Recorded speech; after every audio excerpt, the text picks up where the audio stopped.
জাহান্নামের আগুনকে আল্লাহ তাআলা স্থায়িত্ব প্রদান করবেন। আর যারা জাহান্নামের শাস্তি ভোগ করার জন্য কাফের, নাস্তিক, মুশরিক, এদেরকে আল্লাহ তাআলা স্থায়িত্ব জীবন দান করবেন।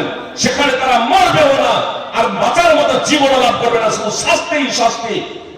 তাহলে সেই আগুন থেকে বাঁচার জন্য আমাদের তৎপরতা নেই কেন? আসলে অন্তর আমাদের পাপাচারের দ্বারা কালিমালিপ্ত হয়ে আছে। অন্তরের দ্বারা আমরা ঝাপসা দেখছি। অন্তরের দ্বারা যেহেতু আমরা ঝাপসা দেখছি, এজন্য এই সত্য উপলব্ধি করতে ব্যর্থ হয়েছে। সুপ্রিয় ভাই বোন, আমাদের অন্তর চক্ষু যদি জাগ্রত থাকতো, তাহলে আমরা কোশ্চেনকালে আমার পরিবারের কোনো ব্যক্তিকে বেনামাজি ছেড়ে দিতাম না। আর জেনে রাখবেন, নামাজ তো দ্বিতীয় পাঠ। আপনার ঈমান জ্ঞানার্জন ছাড়া আপনার ঈমান অর্জিত হতে পারে না। হাফেজ ইমাদুদ্দিন ইবনে কাসির রাহিমাহুল্লাহ সূরা ইল্লাল্লাযীনা আমানু ব্যাখ্যাতে লিখছেন যে আল্লাহ তাআলা যার নির্দেশ, আল্লাহর প্রতি ঈমান আনা এবং আল্লাহ যে সমস্ত বিষয়ের প্রতি ঈমান আনার নির্দেশ দিয়েছেন তার উপরে ঈমান আনা আবশ্যক। ওয়ালা ইয়াকুলুল ঈমানু বিতুলি ইলম, আর জ্ঞানার্জন ছাড়া ঈমান অর্জিত হতে পারে না। জ্ঞানার্জন ছাড়া ঈমান অর্জন করা যায় না। সবাই এর জন্য সেই নিজের বিশেষ যাচ্ছে না।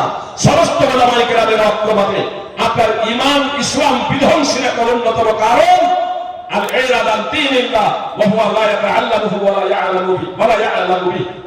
সুপ্রিয় ভাতৃবৃন্দ, আল্লাহ দ্বীন থেকে বিমুখ হওয়া, আর তা হলো এই যে আল্লাহ দ্বীন শিখে না, তার প্রতি আমল করে না।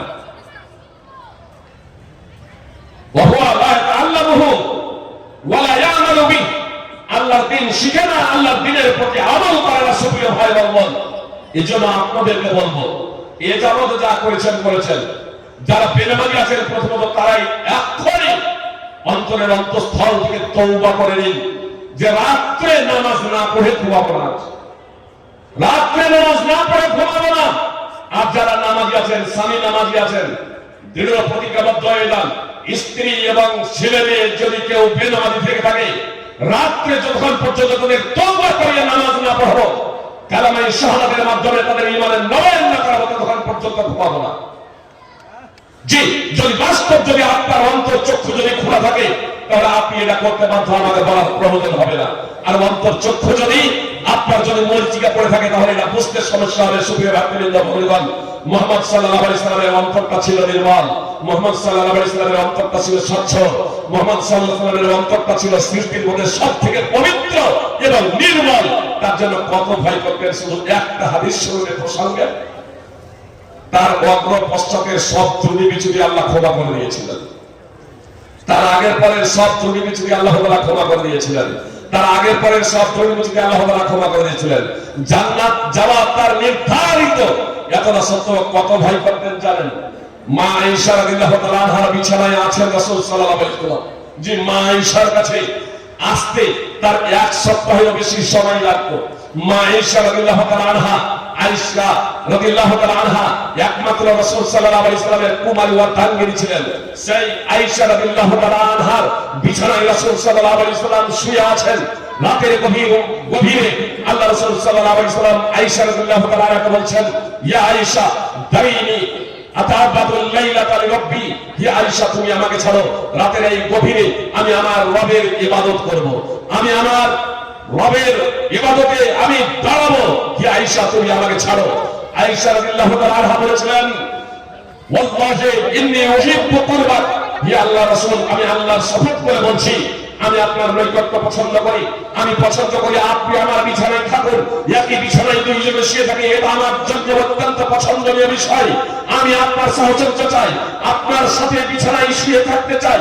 ও মুহিব্বু মাসাররাত, কিন্তু আমি এটাও পছন্দ করি যা আপনার জন্য খুশির বিষয়, যাতে আপনি খুশি হবেন, যা আপনার জন্য আনন্দদায়ক, সেই বিষয়টাও আমি পছন্দ করি।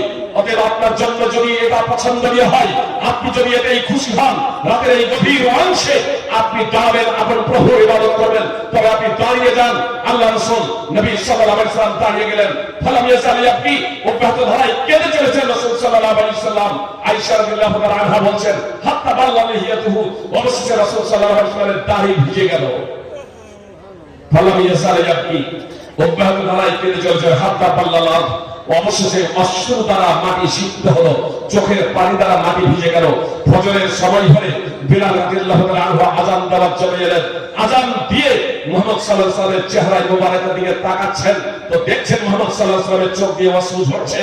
বিনয়ের সুরে বিলাল বলছেন, লিমা তাবকি ইয়া রাসূলুল্লাহ, হি আল্লাহর রাসূল আপনি কাঁদেন কেন?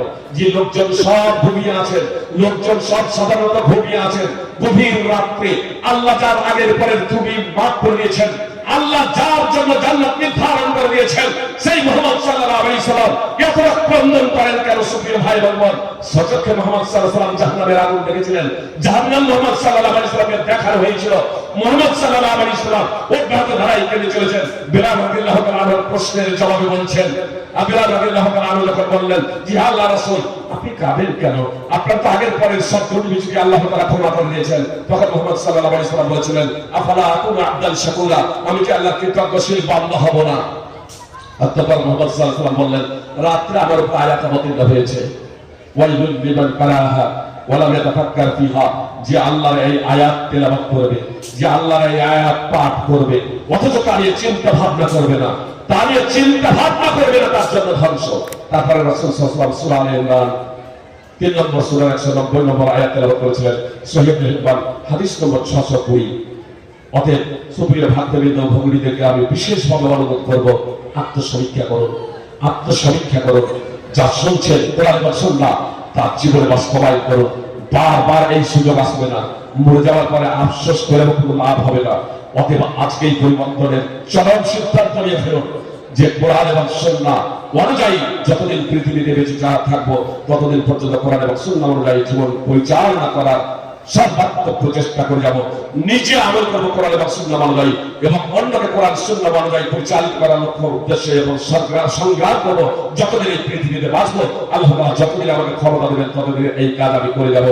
দিনের থেকে বদ্ধ হয়ে যাও। হি আল্লাহ, তুমি নিজের রহমতে আমাদেরকে তুমি ক্ষমা করে দাও এবং তোমার সঠিক তোমার জীবন ব্যবস্থা ইসলাম ওহীর পথে চলার আমাদের তৌফিক দান করো, যাতে কোরআন এবং সুন্নাহকে জীবনে বাস্তবায়ন করা আমাদের জন্য সহজ হয়ে যায়। আমিন।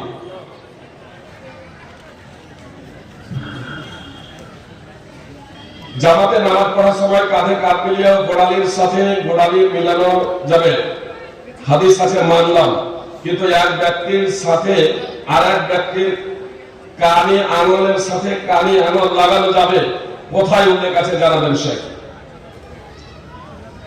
পায়ের সাথে পা, কাঁধের সাথে কাঁধ মিলাতে হবে, বলছেন যে ঠিক আছে। গোড়ালি গোড়ালির পিছনে আপনার টাকরা বলা হয়েছে, গোড়ালিতে পিছনটাকে বলা হয়। আপনার এই সাইড এটাই যেটা হাত দিয়ে উঠে আছে, আপনারা এখানে দেখছেন এই হাত দিয়ে সাথে, মানে পুরো পাটা আসলে কদম, কদমের সাথে কদম এবং কাঁধের সাথে কাঁধ মিলে যাবে, বুঝতে পেরেছেন? কাঁধের সাথে কাঁধ, আপনার কদমের সাথে কদম। তিনি আসলে একটা বাস্তব প্রশ্ন করছেন, মানে আমাদের অনেক আহলে হাদিস ভাইরা শুধু কনিষ্ঠ আঙুল, শুধু কানে আঙুল বলেছেন, ভাই শুধু কনিষ্ঠ, হয়তো কোন জায়গায় কানে আঙুল বলে, কনিষ্ঠ পায়ের সব থেকে ছোট আঙুলটা ডান দিকের ওই আঙুলটা, বাম দিকের শেষের আঙুলটা শুধু একটু মিলানো হয়, আর তারপরে পাগুলোকে কোন দিকে করা হয়? পা হবে পুরো কেবলামুখী, কিন্তু যখন শুধু কনিষ্ঠ আঙুল যখন মিলাবেন তখন আপনার পাটা কোন দিকে যাবে? আপনার পুরো কেবলামুখী হবে না। সুপ্রিয় ভাই বোন, দাঁড়াবেন, বারবার এবং সাহেবকে ঘোষণা দিতে হচ্ছে। সেই প্রশ্নটা এখানে উপস্থাপন করেছেন সুপ্রিয় ভাতৃবৃন্দ, বিশেষ করে এটা শুধু মুসলমান মেয়েরাও যদি জামাতে নামাজ পড়ে তাহলে তারাও একই বিধান যে শুধু কনিষ্ঠ আঙুল মিলানোর কোনো হাদিস নেই, কোনো হাদিস নেই। শুদ্ধ খালাল ফাঁকা জায়গা পূর্ণ করো, কিভাবে পূর্ণ করো সেই বিষয়টা আপনার অপর হাদিসে চলে এসেছে যে কদমের সাথে কদম এবং কাঁধের সাথে কাঁধ মিলানো। অতএব আপনার কেউ কেউ আবার পুরোটা মিলাতে যান, এটাও আপনার বলে দিই, কেউ কেউ পুরো পাটাকে মিলাতে যান, কারণ এই গুল্লার দিক পিছন দিকটা হলো সরু আর সামনেটা হলো মোটা, আর কারো আবার যেমন সামনে তেমনই প্রায় পিছন দিক। তো যাদের সামনে এবং পিছন দিক প্রায় একই পর্যায়ে আছে তাদের তো আপনার পুরো পাটা মিলে যাবে, তখন পা কেবলামুখী থাকবে।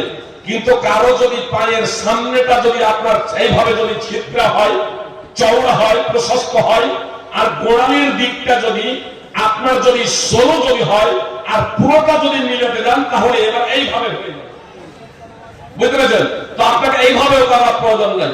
আপনার কদমের সাথে কদম মিলাবেন, যতটা মিলে পায়ের আঙুলগুলোকে কেবলামুখী রেখে, পায়ের আঙুলগুলোকে কেবলামুখী রেখে, আর আপনার ওই শেষের আঙুল দিয়ে মিলাতে যাবেন না।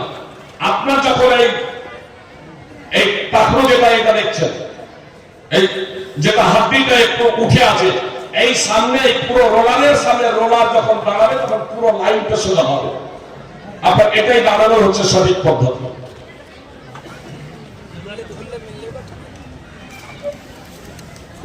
আসসালামু আলাইকুম ওয়া রাহমাতুল্লাহি ওয়া বারাকাতুহু।